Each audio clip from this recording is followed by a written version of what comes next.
খবৰলৈ আহিছো। কিছু সময়ৰ পূৰ্বে মুখ্যমন্ত্ৰী ডক্টৰ হিমন্ত বিশ্ব শৰ্মাই ডাঙৰ ঘোষণা কৰিছে, কিয়নো 7 জুনত ঘোষণা কৰা হ'ব মেট্ৰিকৰ ফলাফল।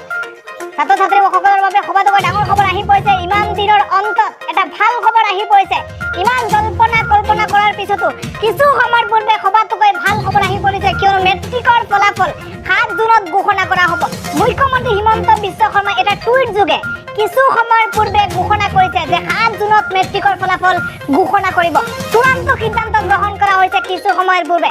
মুখ্যমন্ত্ৰী হিমন্ত বিশ্ব শৰ্মাই ঘোষণা কৰিছে ফলাফলৰ দিন। কিছু সময়ৰ পূৰ্বে এটা টুইটাৰ যোগে জনাইছে ৰাজ্যবাসীক, ৰাজ্যৰ লাখ লাখ শিক্ষাৰ্থীসকলক জনাইছে এই ডাঙৰ ঘোষণাটো।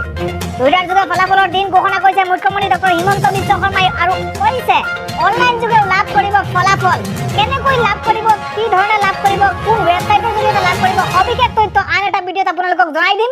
আৰু এই মুহূৰ্তত আপোনালোকৰ বাবে এটা ভাল খবৰ জনাইছো, 7 জুনত ঘোষণা কৰা হ'ব মেট্ৰিকৰ ফলাফল। মুখ্যমন্ত্ৰী হিমন্ত বিশ্ব শৰ্মাই কিছু সময়ৰ পূৰ্বে এটা টুইটাৰ হেণ্ডেল যোগে এই কথা সদৰি কৰিছে, এই কথা জনাইছে ৰাজ্যখনৰ লাখ লাখ শিক্ষাৰ্থীসকলক যে 7 জুনত ঘোষণা কৰা হ'ব মেট্ৰিকৰ ফলাফল। মুখ্যমন্ত্ৰী হিমন্ত বিশ্ব শৰ্মাৰ তৰফৰ পৰা কিছু সময়ৰ পূৰ্বে ফলাফলৰ দিন ঘোষণা কৰা হৈছে অহা 7 জুনত।